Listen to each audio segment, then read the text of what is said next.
Natural star Nani వరుసగా ప్రేమ కథలే చేస్తున్నప్పటికీ ఏ సినిమాకు ఆ సినిమా ప్రత్యేకంగా ఉండటానికి ఆయా సినిమాల్లోని ఆయన నటనే కారణం. అద్భుతమైన టైమింగ్ నాని సొంతం.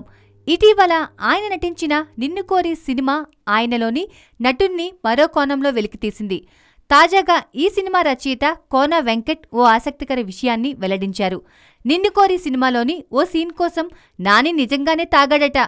ఈ సినిమా షూటింగ్ సగభాగం అమెరికాలో జరిగిందనే విషయం తెలిసిందే.